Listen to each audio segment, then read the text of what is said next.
Good morning, friends. Myself, Professor Prashant Mahajan, working as an assistant professor at AISSMS Institute of Information Technology. In the last lecture, we have started unit number 3, that is engineering materials. In that, we have seen introduction to the unit, then a lesson plan, and one topic, that is engineering thermoplastic. In that, we have seen preparation, properties, and application of polycarbonate. So today we are going to discuss biodegradable polymer. So what is biodegradable polymer? So the biodegradable polymer is the polymer which can be degraded by either microorganisms or environment or biological things, that is called as biodegradable polymers.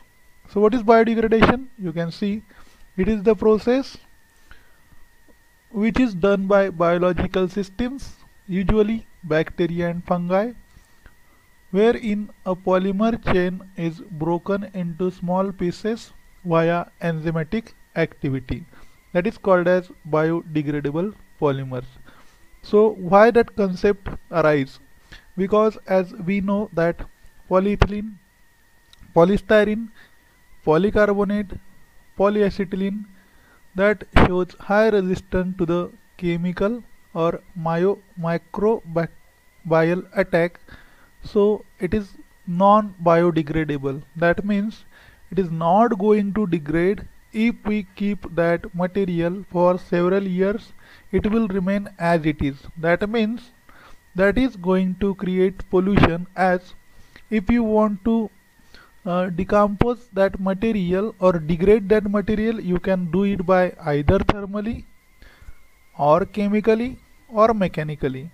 That means it is going to create either soil pollution, water pollution, or air pollution.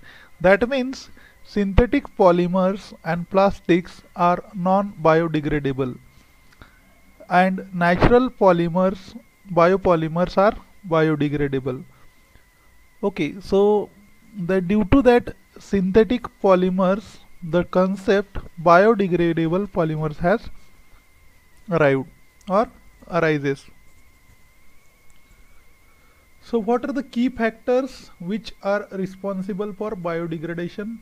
So first is microorganisms that can degrade that material.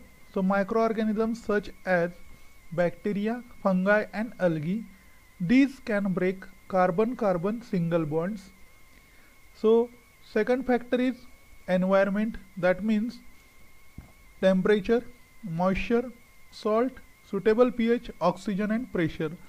So as we know, if we place a wood in an open atmosphere, after a few days that wood started degrading due to that action of temperature and moisture. So that is the second factor, environment. And third one is nature of polymer. That means if the polymer is having hydrophilic nature, then it is going to absorb water, then it is going to swell and degrade. So that is one thing. And the second thing is, if the polymer chain backbone is consist of atoms other than carbon. So which atoms? That is oxygen, nitrogen, and sulfur. Then it is going to degrade faster. So that are the key factors which are going to affect biodegradation. Next is limitation of biodegradable polymer. First, cannot be manufactured on large scale. Second, it is very costly. And third one, do not possess required high mechanical strength and low shelf life. That means you can compare that plastic carry bag with the paper carry bag. That means that paper carry bag is not having high mechanical strength as compared to that carry bag which is prepared from polyethylene. So that are the limitations of biodegradable polymers. And next is structural features of biodegradable polymers. So in that, first is natural polymers are biodegradable as compared to synthetic polymers. Second, synthetic addition polymers are non-biodegradable, and synthetic condensation polymers are generally biodegradable. Then next is amorphous polymers are biodegradable as compared to crystalline polymers. Sixth one is hydrophilic polymers degrade faster than hydrophobic. So what is meant by hydrophilic? Hydrophilic means water loving. Hydrophobic means water hating. What is amorphous? Amorphous means irregular arrangement of the atoms. What is crystalline? Crystalline means highly ordered arrangement. Then next, what is addition polymers? Addition polymers are the polymers which are prepared by addition of carbon-carbon double bond. And what is condensation polymer? So condensation polymers are formed by reaction of functional groups. So condensation polymers are formed either by reaction of carboxyl acid group or amine group or hydroxyl group. That means it contains atoms other than carbon in the backbones. That's why they are biodegradable. Then next is classification of biodegradable polymers. First is natural biopolymer. That means they are occurring naturally, that is cellulose, starch, protein. Biosynthetic polymers, that is obtained from the natural polymers. So the example is polyhydroxy alkanoids. In that polyhydroxybutyrate valerate, that is prepared from glucose. And third one is synthetic biopolymer, so which is biodegradable properties are produced synthetically. The example is polycaprolactam and polyacetic acid.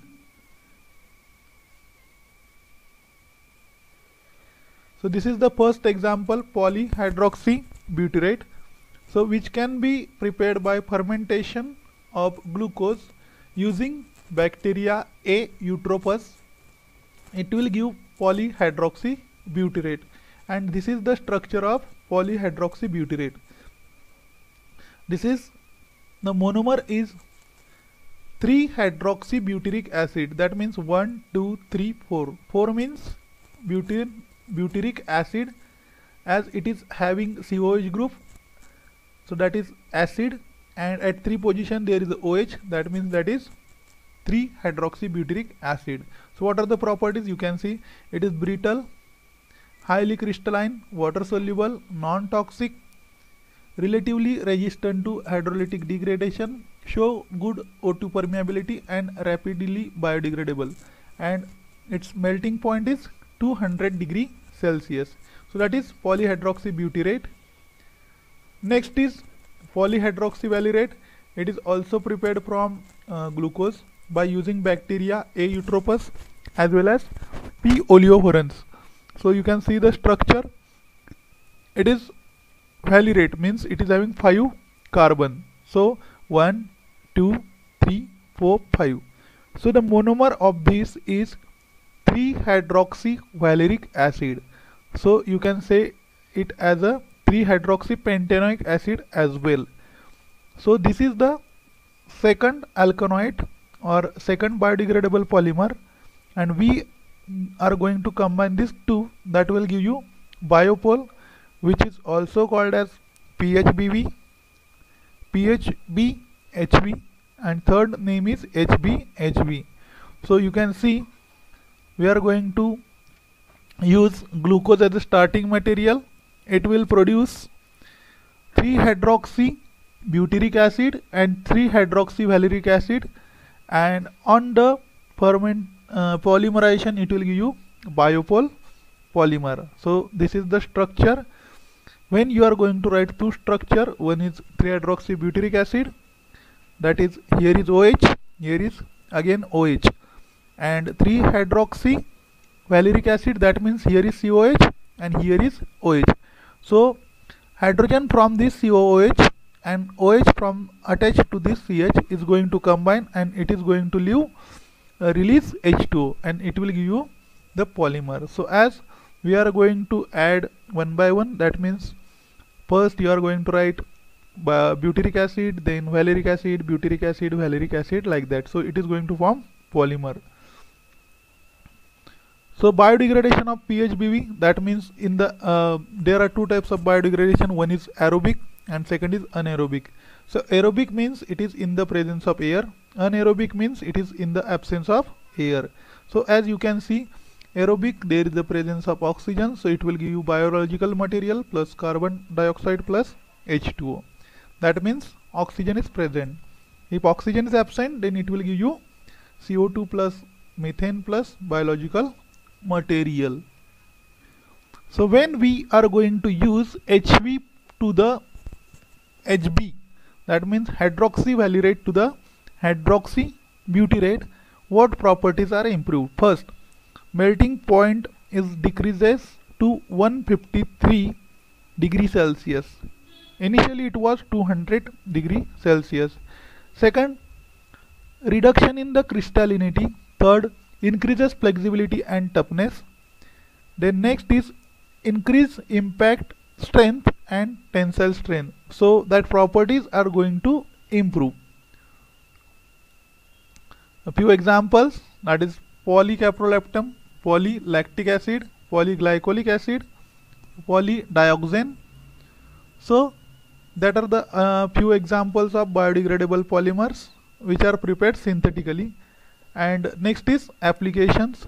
So first is medical application in the controlled drug delivery system, adsorbable surgical implants and sutures, adsorbable skin grafts and cell transplantation. So drug delivery system means what? The drugs, you are getting the tablets in the two forms. One is in the form of that capsule and another is tablet. So the capsule, it is the in that the material present which is going to release timely. That means that is called as controlled drug delivery system. Then surgical implants, that is that implementation of artificial heart, that is the example. So we are going to implant something in your body. Then sutures, that means if you have any stitches, then we are going to wound that, and that is used the thread which is used for winding that suture, it is biological or that is biodegradable polymer. Then skin graft, that means we are going to replace that damaged skin by fresh skin. And cell transplantation, that are the medical applications. Then packaging, for example film for packing and lamination, that is the one application. Then carry bags, that are biodegradable. Third is molded articles, that is in injection molding. And last is in agriculture, that is time release coating for fertilizers. So fertilizers can be coated by biodegradable polymers, that is for time release application. Then mulching paper, then netting, twine, so that also can be prepared from the biodegradable polymers. And last is fertilizers and pesticides. So that are the applications of biodegradable polymer, PHBV or biopol. So thank you, that's it from today's lecture.